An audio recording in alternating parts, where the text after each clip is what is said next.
E aí, Sampaio, tudo bem? Tá sem áudio, tá sem áudio. Tudo jóia, e você? Tudo beleza. Esse é o tema, viu? Esse é o tema. Eu tô com muita dúvida, sabe? Principalmente no Pô, você viu aquela descarte discussão que começou sábado lá no grupo? vir, mas acho que a minha grande dúvida é o descarte de embrião, né? Sim. Eu acabei de falar com o advogado, ele falou que a lei de biossegurança trata retroativamente, ela não trata prospectivamente, entendeu?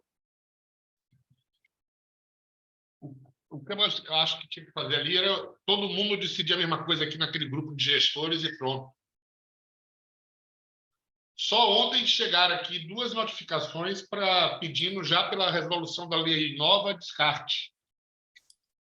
Eu acho que é o que vai. E você vai fazer o quê em função disso? Cara, eu estou sugerindo para procurar um advogado, porque lá não está proibindo, mas também não Não, está dizendo que pode. não, eles se omitiram, né? É. Na O verdade, eu famoso. acho que é o seguinte: Ah, aquele grupo que conseguiu da vez passada aprovar os 8 óvulos continua achando que aquela história de que embrião é vida. E sim. aí ficou em cima do muro para não ter que tomar uma posição. É complicado. Eu fiquei na dúvida, eu não sei o que fazer. Também não. E as discussões no grupo não foram claras, né? Não! E as perguntas, se quando faz o PGTA, sabe o sexo, pode informar ou não para paciente? A paciente tem direito ao laudo, né? É. Não, Então, mas aí eu gostei da resposta do Rui. Pode sim. O que você não pode é fazer o PGTA para fazer sexo. exatamente. Exatamente, exatamente. Isso já É, era antigamente, né? já era. Então, já tem 15 pessoas. Doutora Jéssica, vamos começar? Até para a gente não fazer tanto spoiler da apresentação. Vou só fazer o pano de fundo para vocês trazerem as discussões para a gente, né? Né? Vai ter muito bate-papo. Então, doutora, você está com o microfone, eu vou desligar o microfone e pode começar. Obrigada. Boa tarde, gente. Voltei aqui, né? Eu também apresentei quando ano passado saíram a nova resolução, e agora eu vou trazer de novo, né? O que o CFM trouxe de novidade em relação à resolução de 2021, já não vou falar de 2017. Então, está indo a apresentação, foi. Então, começando nos princípios gerais, que eu acho que é por onde as respostas vão sair, tá? Então, logo no início, quando você começa a ler a nova resolução, considerando que aí na resolução de 2021 está falando do pleno Supremo Tribunal Federal, na sessão de julgamento tal, reconheceu e qualificou como entidade familiar, união estável ou afetiva, etc. Isso tudo está mantido. E aí, nessa nova resolução, tem dois pontos que eles acrescentam logo na primeira página, quando fala considerando o decreto número 678, de 8 de novembro de 92, aqui está falando sobre direitos humanos. E aí, só para dar um spoiler do que o doutor Marcelo começou a falar, eu acho que é por aqui que a gente vai ter resposta, né? Porque no direito humano vai falar de direito à vida desde o momento da concepção. Eu acho que é por aí que a gente vai começar a interpretar. E o outro ponto, muito importante, que eles botam aqui para a gente considerar a lei número 11.105, de março de 2005, lei de biossegurança, que é onde entra algum tipo de orientação em termos de tempo, né? Então, a gente falava de 3 anos de descarte lá em 2017, a partir de 3 anos, né? Pode descartar, não pode descartar? Então, se tem algum ponto que fala de período, é dentro da lei de biossegurança. Então, falando um pouco dos pacientes, que são submetidos às técnicas de reprodução, na resolução anterior, ele deixa bem explícito que é permitido o uso de técnicas em heterossexuais, homoafetivos e transgêneros. Nessa nova resolução não tem esse parágrafo. Não quer dizer que não seja permitido, eu acho que eles deixam mais abrangente, justamente por ter vários outros tipos, né? Além do transgênero, tem o queer, tem o assexual, então, talvez para não gerar nenhum tipo de polêmica, eles deixaram mais abrangente, tirou esse parágrafo, mas, em princípios gerais, antes mesmo desse parágrafo, sobre os pacientes dentro da reprodução, ele coloca que o avanço do conhecimento científico auxilia no processo de reprodução humana a todas as pessoas que necessitam. Então, dessa forma, ele dá um passo mais largo até do que aquele parágrafo que fala especificamente dos transgêneros, hétero e homossexuais. Por aqui ainda está fácil, né? Falando sobre as clínicas, não teve nenhum parágrafo novo, tá? Só trouxe esse ponto, porque é um ponto que a gente sempre tem que estar atento mesmo, mas está mantido. Então, esse registro permanente das gestações, dos desfechos, ainda que sejam abortamentos, nascimentos mal formados e tudo mais, isso é um ponto só para lembrar, está tudo mantido, nenhuma novidade nesse item que refere às clínicas. No item que refere à doação de gametas e embriões, a gente não teve nenhuma alteração no limite superior de idade para doação, então segue 37 anos para mulher, segue 45 para homens, exceção ao limite para a idade feminina, um ponto que engraçado, quando eu apresentei a primeira vez eu não tinha me atentado, eles não abrem essa exceção para a idade masculina, tá? Então a exceção ao limite máximo de idade feminina existe, para a doação de óvulos e embriões que são previamente descongelados, ou seja, já está congelado e a paciente resolve a posteriori doar esse óvulo ou esse embrião.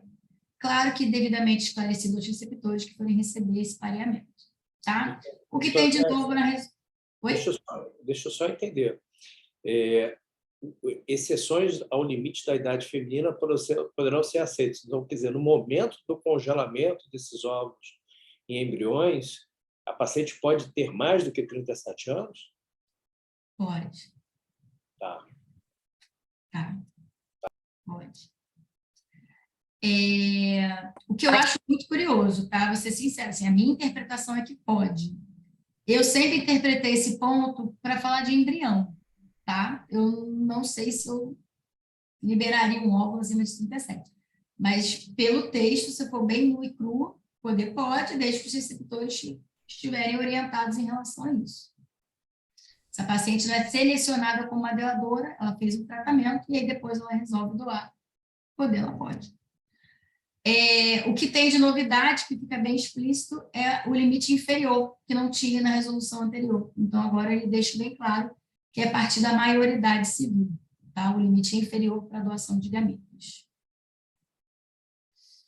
Ainda sobre doação de gametas, não tinha nada muito explícito sobre esse ponto em que a saúde física e mental dos pacientes envolvidos no processo tem que ser clara, tem que constar em prontuário. Então, a gente está trabalhando muito com doadora, eu tenho essa atenção, as pacientes passam todas do atendimento da psicologia e esse atendimento está registrado em prontuário, tá? Então, isso é uma coisa que eu já fazia, a gente já tinha esse cuidado e agora a resolução deixou isso muito claro, né? Que é preciso atestar a saúde mental de todos os envolvidos. E a doadora de óvulos não pode ser acidente temporário de útero, o que tinha uma abertura na outra resolução e agora já estaram claros. A gente, aqui na clínica, também já tinha por hábito essa orientação. Então, eu tive, por exemplo, um casal afetivo masculino, em que eles tinham uma prima de 1º grau, né, que é uma parente de 4º grau, foi acidente de útero, e eu ativamente orientei que eles fizessem um pareamento, óvulo de outra pessoa, óvulo doado.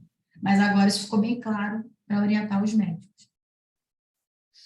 No ponto de criopreservação de gametas e embriões, que eu acho que aí vai começar a polêmica, foi retirado o que era o nosso maior ponto de polêmica ano passado, quando a gente discutiu a nova resolução, o número superior de embriões. Então, foi retirado que não pode exceder a 8. O último parágrafo ali, como a previsão, né, como não há previsão de embriões viáveis e tudo mais, esse parágrafo que era bem confuso foi retirado, tá? Então, deixou o iniciozinho do texto. Na verdade, esse texto aqui é o original de 2017, que não fala do número limite superior e não tem esse parágrafo confuso.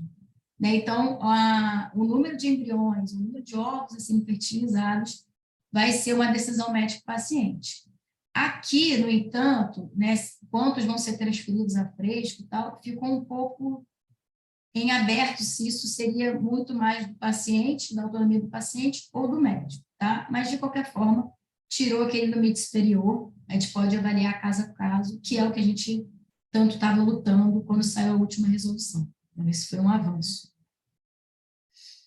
Ainda nesse item da criopreservação de gametas e embriões, estou trazendo um ponto que está mantido, tá? Que é isso que eu estava começando a falar, que o paciente tem que manifestar vontade por escrito quanto ao destino dos embriões criopreservados, mas é claro que a quantidade que vai ser transferida a fresco, é o ponto que eu estava falando, não é uma decisão só do paciente, né? Tem critérios médicos para a gente, às vezes, cancelar uma transferência a fresco, isso é óbvio, mas no texto isso não fica muito claro.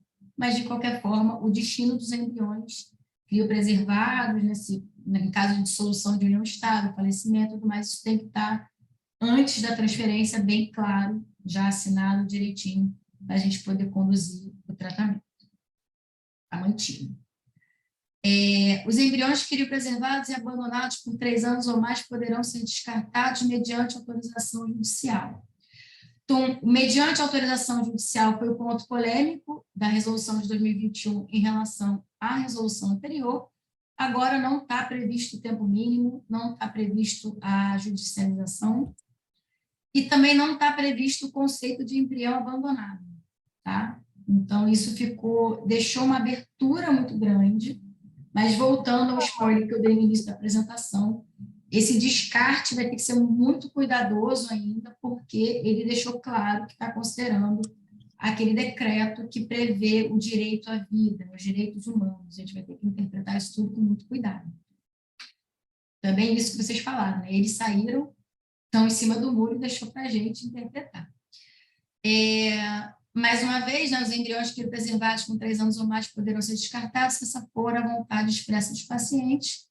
Tirou a judicialização, na resolução anterior não coloca nada sobre isso, do tempo mínimo, mas é claro que essa decisão tem que estar assinada, né, tem que estar em comum acordo do casal sobre o que fazer com os embriões criopreservados.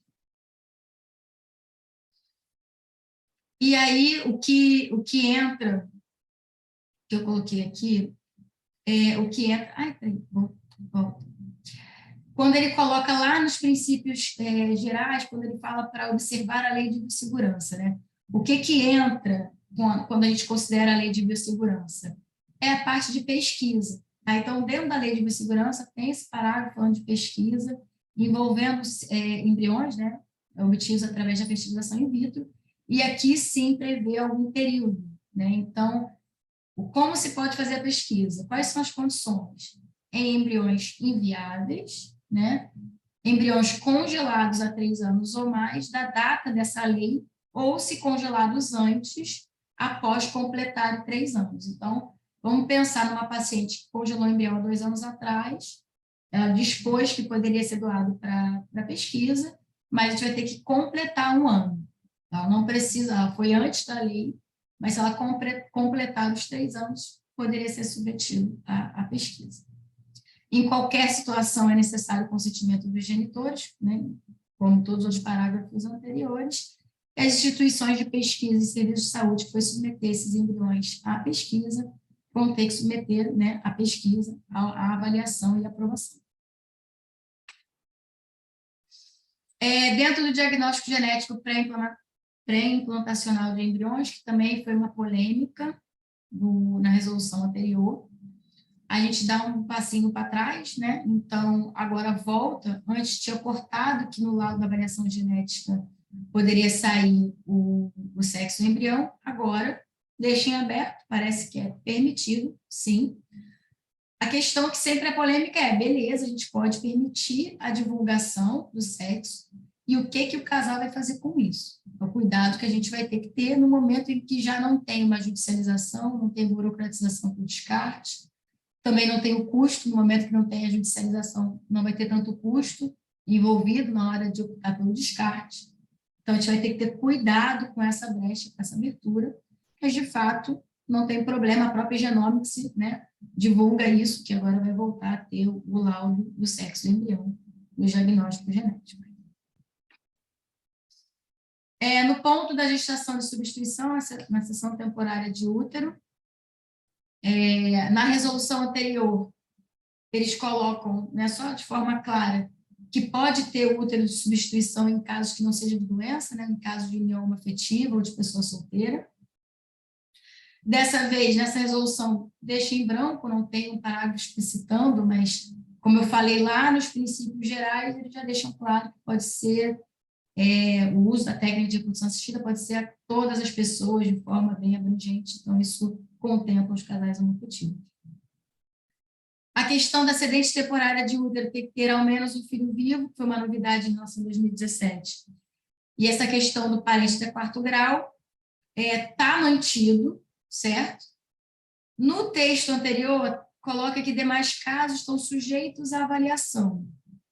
E agora eles mudam um pouco o texto, colocam na impossibilidade de atender ou entender que seria ter o parente de quarto grau. Esses casos seriam submetidos à autorização do CRM. Na minha interpretação, porque é só uma questão de português, a impressão que dá é que eles já dão como se fosse um aval. Olha, vai poder sim, mas manda para a gente que a gente vai autorizar. Então, é uma questão de português, mas a questão de ter um parente de quarto grau ainda está ali, como se fosse a primeira via, o plano A. Tá? Eles só estão deixando que o plano B, sim, é possível, mas manda a autorização, manda a solicitação para a gente autorizar. Foi essa a minha interpretação desse item. Então, é isso, gente.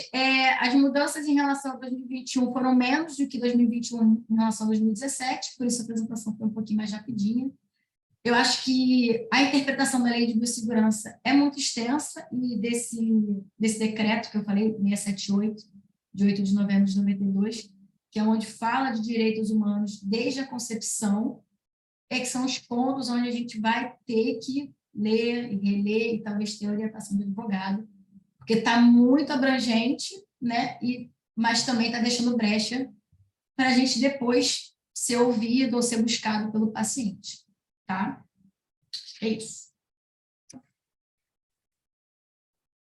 Muito bom, doutora Jéssica. O que eu ia sugerir é que você voltasse a cada slide e a gente, por slide, abrir para perguntas e dúvidas, se alguém quer comentar alguma coisa, enfim.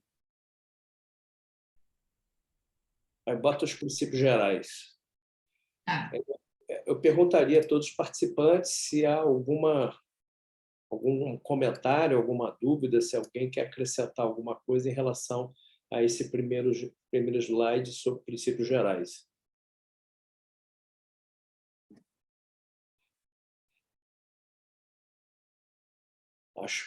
Jéssica, acho que não. Vamos para o segundo slide. Acho que ficou claro, né, que ele fala como qualquer indivíduo, como qualquer pessoa, então isso abrange tudo também, acho que não deixa nenhuma margem de dúvida. Ele deixou mais abrangente, né? Eu acho que para evitar qualquer tipo de provocação da comunidade LGBT, qualquer questionamento, na verdade. Né? Aí ele fala questionamento. Que as técnicas, o avanço do conhecimento científico já permite auxiliar nos processos de reprodução humana a todas as pessoas que necessitem deles. Então, ele não especifica segmentos específicos da sociedade, mas abrange todo mundo. Sim. Alguma pergunta, alguma dúvida, algum comentário? O pessoal hoje está bem quieto, sabe? Bom, vamos para o próximo. Deve estar todo mundo digerindo. Eu confesso que ainda estou digerindo esse decreto, essa lei de biossegurança. Acho que até então não tem nenhum ponto polêmico, entendeu? Não, volta. Desculpa. O registro permanente, isso aí está mantido, então isso não muda, né? Que a gente é obrigado a manter todas essas informações. Próxima.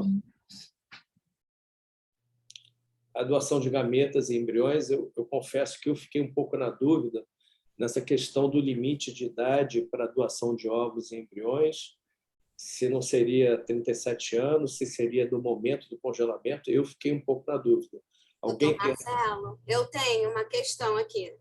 Em relação à doação de embriões, não sei se foi a sua dúvida, Na resolução, tem aqui na parte de doação de gametas, o item 3.1 fala assim: exceções ao limite da idade feminina podem ser aceitas nos casos de doação de ócitos previamente congelados, embriões previamente congelados e doação familiar, desde que a receptora ou receptores sejam devidamente esclarecidos sobre os riscos que envolvem a prole. Então, pode ter doação de acima de 37 anos, né? Mas a paciente tem que ser informada. Assim, seus embriões são de uma paciente de 40 e tantos anos.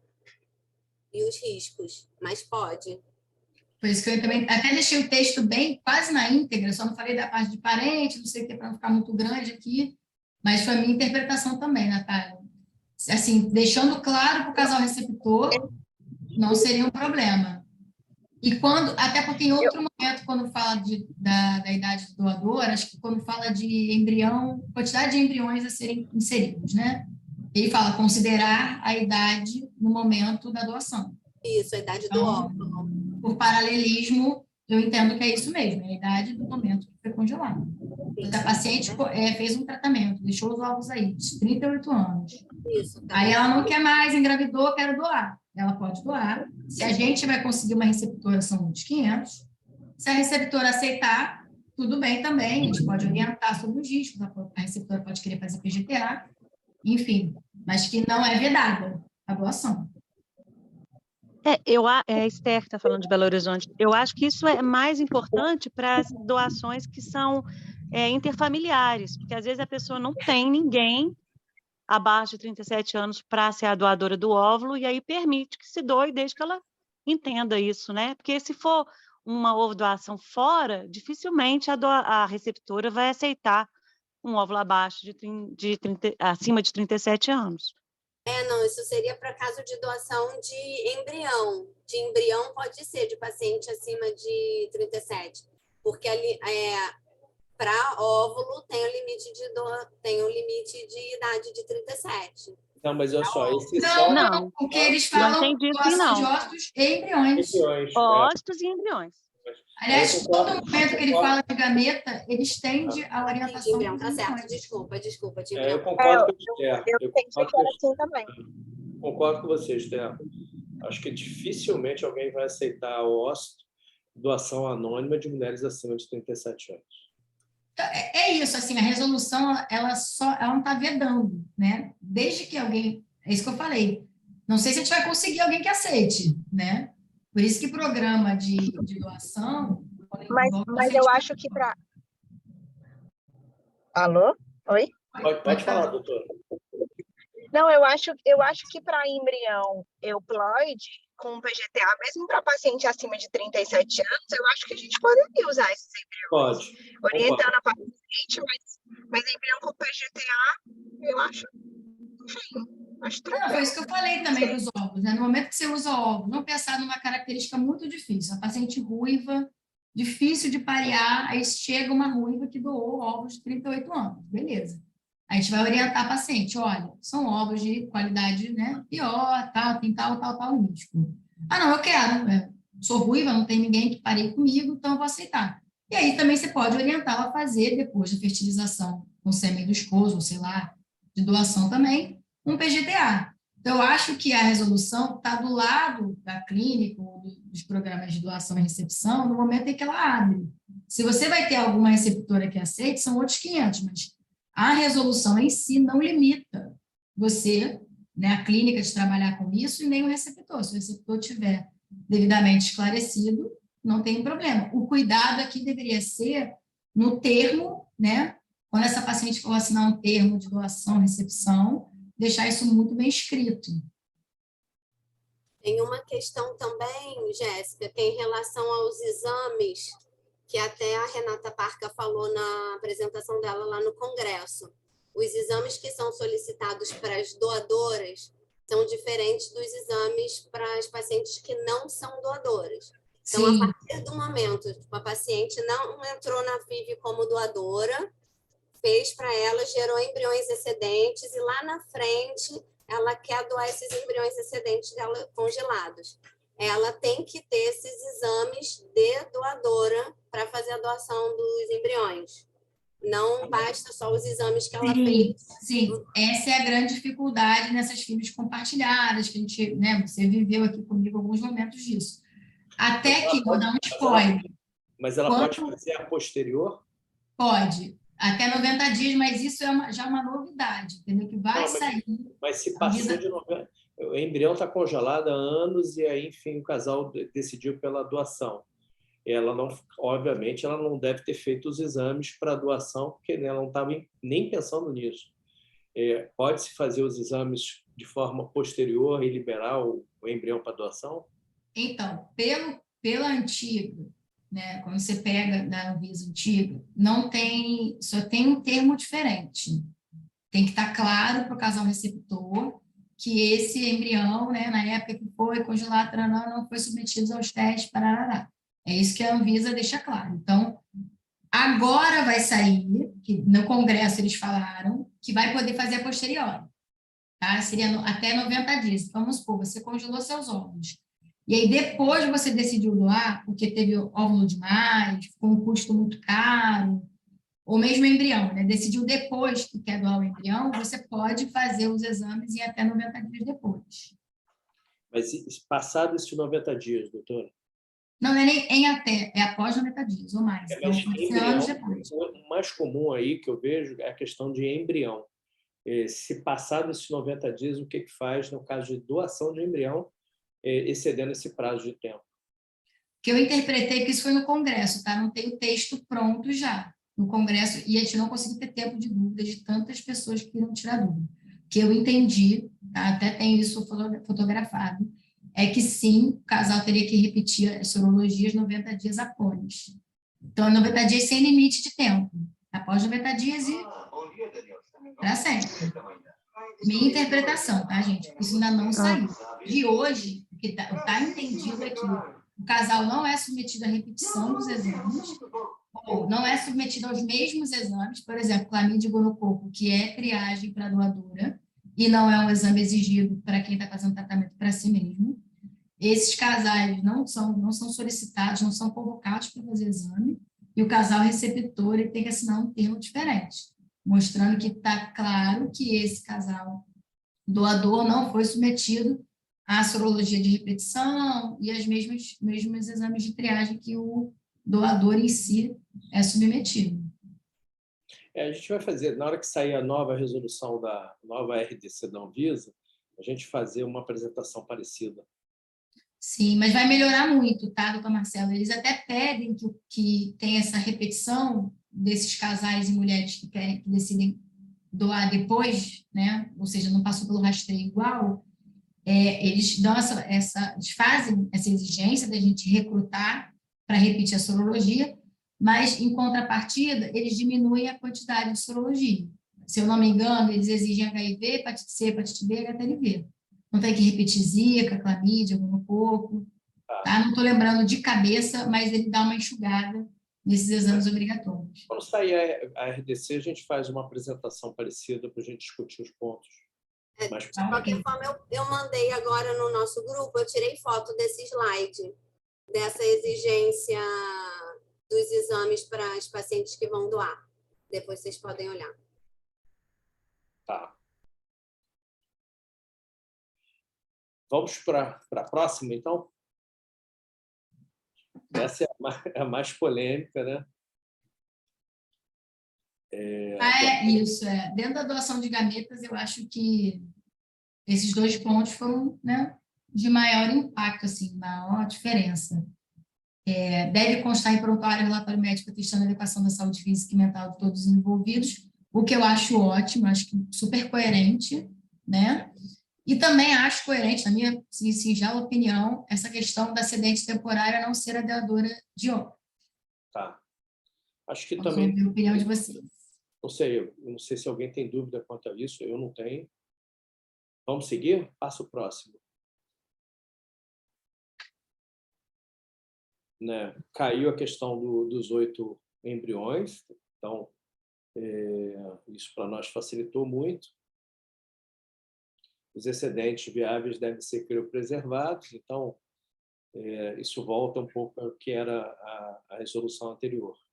Sim. Aqui o único ponto bem coisa no português, sendo bem chata, é isso, que o número total de embriões gerados será comunicado aos pacientes para que decidam quantos embriões serão transferidos a fresco. Sendo que a gente sabe que essa decisão tem que ser compartilhada com o médico, porque tem pontos dentro da saúde do paciente em que essa transferência a fresco pode ser cancelada. Então, isso que é a única brecha que me incomodou um pouco.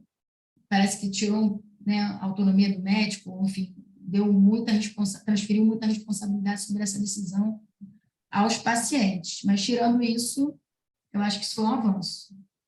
E só para provocar, Marcos, o paciente jovem que tivesse muitos óvulos colhidos, você inseminaria todos ou você congelaria uma parte em óvulo e uma parte inseminaria para fazer FIV? O que você acha? A pergunta é para todos, tá? O que você acha, Marcos? Eu acho que gerar um número excessivo de embrião não é necessário, né? Não é necessário. Eu sugeriria que ela congelasse uma parte em óvulo. E eu digo sempre que ninguém sabe o dia de amanhã no casamento. Se ela congelar tudo em embrião e depois separar com 39 e 40, o que ela vai fazer se ela congelou com 32? Então, eu acho que a gente tem que negociar com ela, tipo, uma parte, gerar uma quantidade razoável de embriões, de uma margem de segurança, e o excedente sempre óvulo. Eu concordo com você. Eu fiz de propósito essa pergunta porque, adiante, a gente aprendeu a trabalhar de uma outra forma nesse último ano, entendeu? Eu acho que isso fica como aprendizado para nós, de como lidar com isso e para, talvez, dar o melhor aconselhamento possível para os nossos pacientes. Doutora Bia, você quer comentar alguma coisa sobre esse tema? Oi, chefe. Não, eu tenho até um caso interessante sobre isso, né? Tinha feito uma FIV em outro estado, tinha conseguido, se eu não me engano, 7 óvulos e um blastocista euploide. Transferiu, não engravidou. E aí veio fazer uma FIV com a gente, na época ela estava com 36 para 37 anos. Obviamente, como ela estava vindo de fora, eu dei uma pesadinha na mão, talvez. E aí foram 24 óvulos, 18 maduros. E aí, com 37 anos na época, a expectativa aí de talvez 60% de euploides, a gente fertilizou todos. Ela já tinha uma falha com o euploide anterior. A gente fertilizou todos, vieram 7 blastocistos e 6 euploides. E aí, na primeira transferência, como ela é de fora, a gente acabou transferindo 2, porque a logística para ela vir é difícil. Os 2 ficaram, um parou de evoluir, ela teve um neném, teve um filhinho, bem saudável e tal. E aí ela veio para uma segunda transferência agora, a gente transferiu 2, ela está grávida de gêmeos, e tem mais 2 embriões euploides congelados. Nossa Senhora! E ela é uma pessoa religiosa, eu tenho certeza que ela não vai se sentir confortável de não transferir os outros embriões. Então, assim, eu fico com, enfim, com um pouco de dó, porque eu acho que ela vai se sentir na obrigação de transferir todos. Foi acima da expectativa, ela tinha uma falha anterior, até por isso que a gente acabou fertilizando todos, mas na época não tinha essa resolução, mas eu confesso que depois que a gente aprendeu a trabalhar com congelar a parte em óvulo, e depois desse caso eu fico um pouco mais cautelosa. Eu acho que congelar a parte dos embriões em óvulo, ou a parte dos óvulos congelar em óvulo mesmo, não fertilizar tudo, é sempre uma boa estratégia, né? E quantos, é uma coisa que a gente vai conversando. Do caso dela, de qualquer forma, de 7 embriões, ter vindo 6 euploides, foi acima da média. Mas eu acho que hoje em dia a gente repensa algumas coisas, né? Eu acho que a gente tem que ter um pouco mais de cautela antes de sair fertilizando. Deu uma cortada. Cortou, doutora? Doutora Bia? Oi, voltou? Voltou. Eu acho, Não, acho que é isso. Acho que hoje em dia a gente tem que ter um pouco mais de cautela na hora de fertilizar todo mundo, né? principalmente pacientes abaixo dos 37 anos que têm um prognóstico muito bom. E foi o que o Marcos falou, né? Lembrar que nem todas as uniões podem ser duradouras e o congelamento de óvulo protege a paciente, né, do envelhecimento reprodutivo. E essa questão da consciência, Bia, também, porque além da paciente, às vezes tudo bem, mesmo que ela se separe, ela está plena, já viveu a experiência de mãe, beleza, não quer mais ter filho, tudo bem. Até a questão de doar o óvulo é mais fácil, o descarte de óvulo para essa questão de consciência. Mesmo estando do outro lado do pano, sendo a médica, eu também não fico confortável com descarte de embrião. Eu confesso que eu fico bem desconfortável. E aí, essa questão do decreto ali, dos direitos humanos, do direito à vida, desde o momento da concepção, para mim, isso está me tirando a armadilha para a gente. Que está dando uma brecha grande para o descarte, mas deixou essa armadilha que está me incomodando, confesso. Mas concepção é gravidez, né? Concepção é gravidez. Sim. Então, tem que estar... Não sei se... Não, eu super concordo. Eu acho que o descarte de óvulo é bem mais fácil. Eu acho que tem né, várias pessoas que que acham importante essa questão de embrião do ponto de vista religioso, ético. Eu acho que isso tem que ser considerado mesmo. Só em minha defesa, tinha uma translocação do marido, então a gente fez até PGN-TSR. Havia no cerebroides, então... eu já sei quem é a paciente, Bia. Eu atendi essa moça quando você estava na licença. Legal, muito bom. Eu acho que eu sei quem é. Não, diante dessa questão, tinha que ter inseminado tudo mesmo, Bia. Vamos para o próximo? Vamos fluir. Bom, aqui a questão no momento da criopreservação, manifestar a vontade, né? A gente está voltando nesse ponto, que é a questão do termo de consentimento. Isso está mantido, era só para realmente deixar os pontos mais importantes. E aí é outro ponto que a gente está falando o tempo todo, que é o do descarte, né? Que na resolução anterior a judicialização estava dificultando bastante, talvez isso estivesse até estimulando os casais um pouco mais a doação, e agora, sem judicialização, sem tempo mínimo, eu imagino que o descarte vai ser mais procurado, como até a doutora Martina falou. Acho que alguém quer comentar esse ponto? Alguém tem alguma dúvida?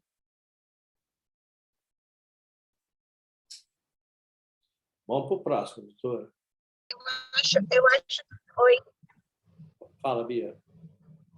Não, eu acho que é uma coisa, assim, né, um efeito colateral bom que tinha acontecido da questão da judicialização era a doação de embrião que acabou aumentando, né? E aí eu acho que isso pode voltar a cair de novo. Não sei se a Bruna está aí, mas acho que a gente tinha recebido bastante embrião doado. Pode ser. A gente vai... Eu acho também que provavelmente essa questão da doação ela vai cair um pouquinho, né? Porque vamos combinar que muito era a questão do custo e da burocracia. Como o custo e a burocracia para o descarte pesava, né? O paciente avaliava a doação. Agora, não sei. Teria que ser realmente muito na consciência, um trabalho de consciência. Eu não quero descartar, né? Vou tentar ajudar outras pessoas. Mas é bem complicado, eu acho. A doação de embrião vai cair um bocado depois disso. É possível. É possível. Posso passar? Pode.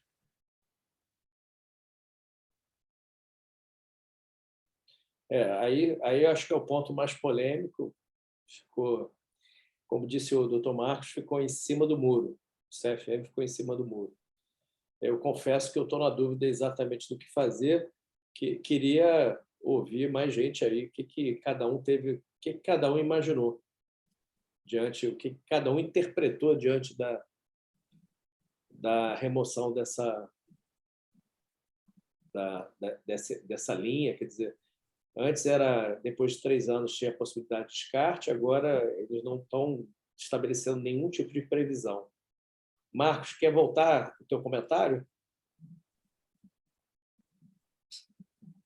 Eu realmente estou...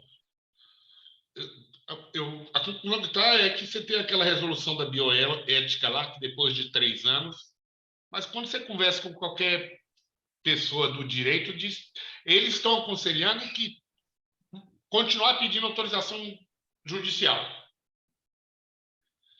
Porque como a resolução não ficou clara, se omitiu. Falar no grupo, né, Vale, para tentar todo mundo criar a mesma norma de descarte. Né? A norma se omitiu, né? A norma técnica se omitiu. Isso. Tipo, todo mundo considerar o mesmo parâmetro, porque aí vira todo mundo fazendo a mesma coisa, né? Então seria o interessante. Porque para mim não ficou claro que quanto tempo você pode ou não. Entendeu? E aí, como é que vai ficar? O que é que vale mais, a resolução ou aquela outra que só pode doar para pesquisa depois de 3 anos? Qual que a gente respeita mais, Jéssica? O que o advogado da clínica comentou é que essa resolução, que a lei de biossegurança, ela não valeria mais. Eu não sei se... Aí eu realmente não entendo o suficiente para comentar, entendeu? Eu vou buscar mais. Confesso que eu estava até achando que a lei poderia estar acima de uma resolução. A lei é acima da resolução. A lei não deixou de valer, não. Exatamente. Isso, inclusive, lá no grupo, estava lá ontem, alguém consultou um jurista e ele foi botando a ordem. A lei está acima. Tá. Ô, gente, deixa eu falar uma coisa.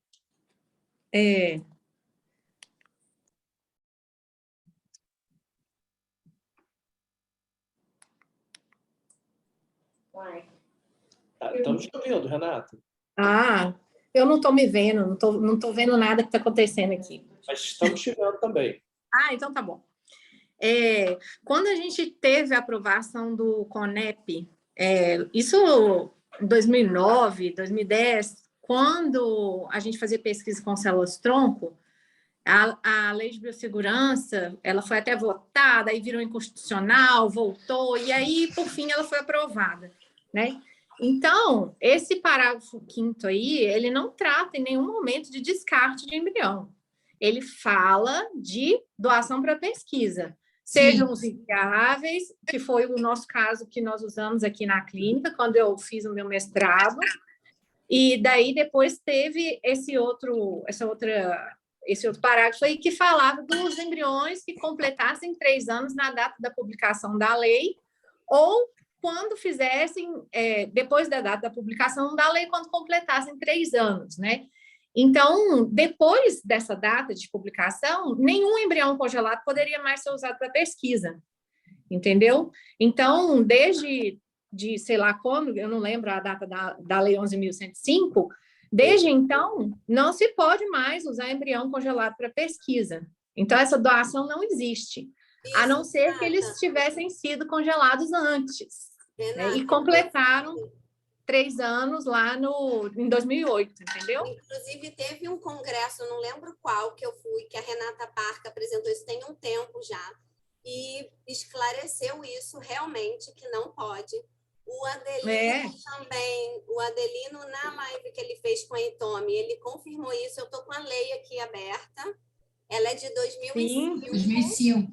2005, e o parágrafo que fala sobre esses 3 anos diz assim, artigo 5º, né? Permitido para fins de pesquisa e terapia a utilização de células-tronco embrionárias obtidas em embriões humanos produzidos por fertilização in vitro e não utilizadas no respectivo procedimento, atendidas às seguintes condições. 1, sejam inviáveis, ou 2, sejam embriões congelados há 3 anos ou mais na data de publicação desta lei, ou seja, antes de 2005, ou que já congelados na data de publicação desta lei, depois de completarem 3 anos contados a partir da data de congelamento. Isso, por isso que o limite seria 2008, né? Porque se paga imediatamente antes da lei, teria 3 anos para completar. Então, desde 2008, que você não teria embrião. Ele não menciona embriões congelados após a data da lei. Não, isso a gente estudou muito na época por causa do meu mestrado, entendeu? A gente tentou continuar para o doutorado, Mas aí acabou que ficou nessa confusão aí de o COEP mandava a gente consultar o CONEP, e aí a gente acabou mudando o tema e ficou só no mestrado mesmo. Mas a gente estudou muito isso na época e questionou muito a Anvisa, e eles realmente já tinham falado, ó, completaram os 3 anos depois de 2005, era até 2008, pronto, acabou, mais nada pode ser usado. Eu né? até excluí dos termos daqui a opção de doação para pesquisa. A gente excluiu também, porque a gente antes tinha aprovação do CONEP, e eles têm que ser doados para uma pesquisa específica. Não pode ser assim, eu dou aí para pesquisa. Não é assim que funciona, né? Tem que ter aprovação do CONEP certinho, o título do projeto. Igual quando as pacientes forem participar aí do time-lapse, né? Elas vão assinar o termo específico, né, da Jerry. Aconteceu com você, não sei se você lembra, por conta dessa interpretação, foi maior confusão no cisêmbrio. Foi, eu Todo lembro. mundo botava assim, número de embriões doados para pesquisa. Todo mundo adicionava aquelas pacientes que tinham assinado que queriam doar. Exatamente. Não querem, não, os que foram efetivamente doados. E aí, aí o número despencou. Prazer, no nosso caso. Uai, mas escreve um negócio que dá uma interpretação aí, né? Só na cabeça do cara que funciona. E daí, isso daí não trata de descarte, né? O pessoal ficou lá discutindo, porque se pode doar para pesquisa, pode descartar. Uai, isso daí é interpretação extensiva da lei, não está escrito isso daí. Isso é coisa que passou na cabeça dele, que pode ser que o juiz não entenda dessa forma, né? Se pode doar para pesquisa, pode descartar. Não. Vai variar com a cabeça do juiz. Então, o que a gente fez aqui? A gente fez uma consulta ao CFM para saber o que eles vão mandar a gente fazer. E aí, vocês ficaram em cima do muro? E como que a gente procede agora? Faz o quê? Né? Então, vamos esperar o que eles vão responder. E eu realmente não sei o que fazer. Não sei o que fazer. Acho que ficou muito confuso. Ficou vago. Né? Vago. E aí, aí a gente não sabe o que fazer, porque a gente também não pode se expor, né? Qualquer coisa é motivo para a gente... porque a origem está fazendo isso. Ó. Então, o povo já vem apontando o dedo. Então, vamos observar, né? Vou passar aqui, então, para ir para o ponto de diagnóstico genético, né, que foi também, vamos dizer assim, não vou nem dizer que é um avanço, mas que resolveu o último ponto polêmico também da última resolução, em que o laudo do sexo não saía. E aí tinham outros caminhos até que as empresas faziam para que alguns pacientes pudessem, alguns queriam, e até conseguiam ter o acesso. Às vezes não vinha para a clínica, não vinha para o médico, o paciente tinha direito. Isso foi gerando, acho, tanto problema, e agora o laudo vai voltar a ter o sexo, ainda que isso não mude nada em relação à questão de poder escolher ou não. Acho que o que é perigoso são essas coisas todas juntas. Né? Você pode agora ter acesso ao diagnóstico genético, você pode ter o descarte, e aí, será que a gente vai ter descarte de embrião por ser feminino ou masculino, já que o descarte é possível? Só acho polêmico. Também, né, a gente sabe que quando a gente coloca o embrião não é 100% de certeza. Então, de qualquer forma, a gente não tem o controle disso, mas eu acho um ponto delicado. O ponto é que a paciente tem direito ao laudo do exame. Sim, sim. Nunca achei que deve ter saído. Né? Acho que o ponto, na verdade, é o anterior. É o descarte sem muita orientação. E se todos, eventualmente, os embriões aneuploides, podemos ou não descartar? O que vocês acham?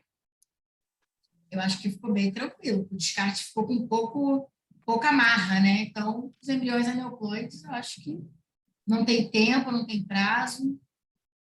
Acho que isso foi um avanço para os embriões aneuploides. Os aneuploides, sim, porque eles são considerados inviáveis. Né? Mas e os que tiverem alterações compatíveis com a vida, segue aquela decisão do CREMESP em São Paulo. Isso. Vamos para o próximo. A questão do detalhe de português, que a gente já tinha falado, né, que está bem abrangente, então não ficou redigindo para quem poderia ser o tratamento de gestação com útero de substituição. A questão de ter um filho vivo, pertencer até um parente de quarto grau, está mantido. A única coisa que eles fizeram, né, um novo texto para talvez tranquilizar os pacientes que sim, é possível o tratamento com sessão temporária, mesmo que não seja um parente até quarto grau. Mas não isenta as clínicas, os pacientes de solicitar a autorização CRM.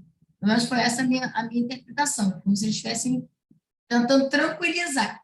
Tipo, a gente vai dar autorização, solicita que a gente pode dar sim. Essa foi a minha interpretação.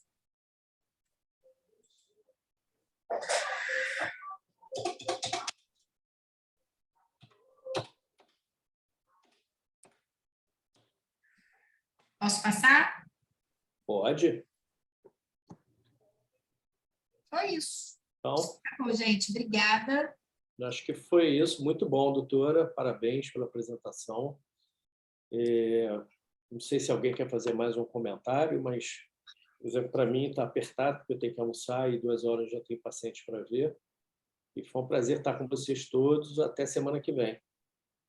Bom, vou fazer um pequeno comentário rápido, tá? Fugindo um pouquinho disso aí. Eu não sei com relação a vocês todos, né? Mas eu tive já pelo menos 3 casos aqui de pessoas que queriam fazer tratamento, mas que não tinham tomado as vacinas de Covid. Bom, aí eu simplesmente dizia que, olha, não pode, por enquanto, não pode fazer, sem tomar vacina de Covid. Mas agora eu estou com um caso aqui de um casal que ambos são do Exército, com certeza, né? Não vamos entrar aqui nas questões políticas, mas correndo o risco aqui de me processarem porque eles perderam um tempo precioso, uma chance dela poder ter bebê, já que ela está com 42 anos para 43, né? E aí também o dinheiro que foi gasto e tudo mais, né? E aí hoje mesmo, ontem, a minha secretária entrou em contato aí com a clínica, né? Então parece que isso não é mais obrigatório, mas eu acho que a gente tem que ter as normas aí tudo direitinho para a gente poder apresentar para essas pessoas. Por exemplo, para esse camarada, eu não sei nem o que eu vou dizer, né? Escutaram? Alô? Oi? Será que escutaram? Escutamos sim, doutor. Pois é. Então, eu estou aqui com essa situação, mas eu acredito que eu não devo ser um caso isolado, não. Provavelmente, outros médicos devem estar tendo esse tipo de problema. E quando veio essa obrigatoriedade da vacina, né, sem discutir se tem que tomar, não tem que tomar, mas eu já imaginei que, num futuro próximo, esse tipo de questionamento apareceria, né? Então, a quem que essa turma vai processar? Ao médico que não fez o tratamento? Vai processar o governo? Vai processar quem, né? O problema, Antônio, é que chegou num ponto em que a prefeitura ela proibiu qualquer procedimento médico, a prefeitura do Rio, sem o aprovação de vacina. O Ministério da Saúde. Não, mas chegou a ser uma norma municipal. Isso. Pois é, o paciente está pedindo para eu apresentar para ele essas normas, né? Essas leis. Eu procuro aqui e te mando, doutor Antônio. Se vocês tiverem, seria ótimo, que eu vou ter que preparar uma resposta para ele, né? Qualquer procedimento eletivo, no ano Precisa passado, apresentar. desde que o Eduardo Paes entrou como prefeito, ele obrigava, a partir do momento que as vacinas estavam disponíveis, que procedimentos eletivos só poderiam ser feitos mediante a apresentação do carnê vacinal. Pois é. Eu fico numa situação complicada, né? Eu não tenho nem autonomia para decidir se faz, se não faz. Eu tenho que seguir aqui as normas, né? Mas acho que a gente tem que ter as normas para poder mostrar para um cara desse, né? Que tem que ir para a justiça, porque o cara entrou na justiça contra você, blá, blá, blá. É uma porrinhação do cacete, né? Então, Bruna, manda, por gentileza, para o doutor Antônio para ajudá-lo. Eu mando sim, pode deixar, vou mandar agora. Eu tô procurando Muito aqui. obrigado, gente. Tá. Desculpe entrar com esse assunto que foge um pouquinho aí do assunto do clube de revista de hoje. Mas um tema importante para a gente poder te ajudar. Tá? Muito obrigado aí, Marcelo. Queridos, então, uma ótima tarde para todos. Bom trabalho, boa semana. Obrigada, Bom Obrigado. almoço, vai. Tchau, gente. Boa tarde. Obrigado para vocês. Bom Bom peito de almoço frango também. com suco verde. Boa tarde.